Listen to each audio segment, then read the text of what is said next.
نمی رسم و آیین‌های ملی سر و لباس ملی. اگر کلی بانوان و مردم ما با سر و لباس‌های ملی رو آوریم و باور کنیم، هر وقت زمان، هر یک لباس وقت زمانی خودش داره. این هم مدنیت است، این هم آداب است.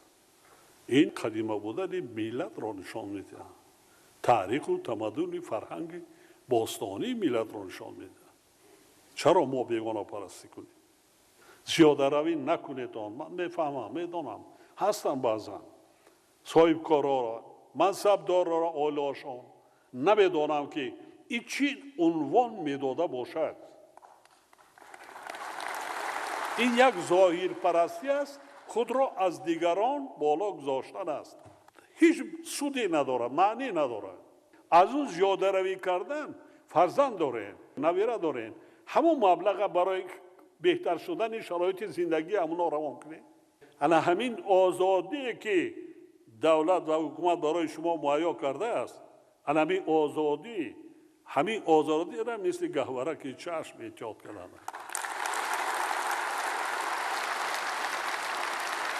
دیگر که آنها بعضا تقلید به لباسهای بیگانه میکنند، بیشترش بی‌معرفت است.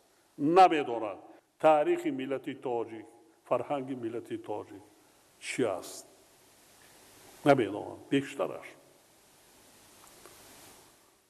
و زیاده روی میکنند. زندگی خود را، فرزنداتون را بهتر کنید. عمری با برکت بینید، سلامتیتون را نگاه دارید. برای چی؟ برای دیگران میکنید. لیکن من بسیار عائله‌ای را میدانم که همین یک خطاگی پدر و مادرها در همین است. در وقتی سر دسترخوان شدن در عائله کودکان را علاهیده خوراک میدهند. این کار کردن در کار نیست. کودک هم همچون اعضای همین عائله در سر دسترخوان باید باشد. چگونه خوراک میخورد، چگونه دسترخوان را آراستند، چگونه معاشرت میکنند. وقتی پدر و مادر که در تربیت فرزند حصه گذار نیست، بعضا چیزهای تلختر هم دارد. پیش از همه کودک تربیت می‌یابد، خلق و آداب و رفتارش از عائله سر میشد. پدر و مادر چیزی کند، فرزند میتونه از او بدتر کند اگر چیزی بد باشه.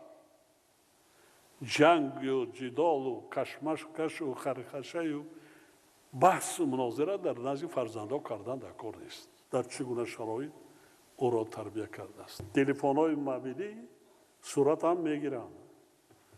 در دوره همون خوردیشان رست رو میگیرین. در یک جامانی کلان کشی تیرشان که گاه بیند از کجا آمده است، چه خیل، کی بود. فکر میکنند همه خیل با دنیا آمدن تمام.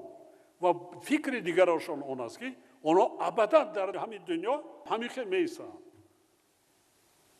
حیاتی که نیست.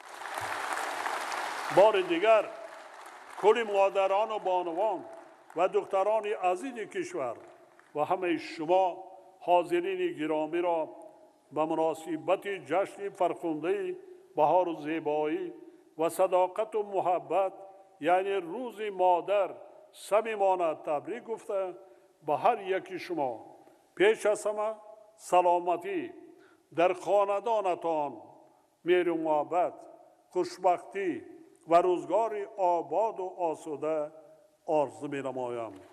روز مادر مبارک باشد مادران و بانوان و خواهران و دختران عزیز.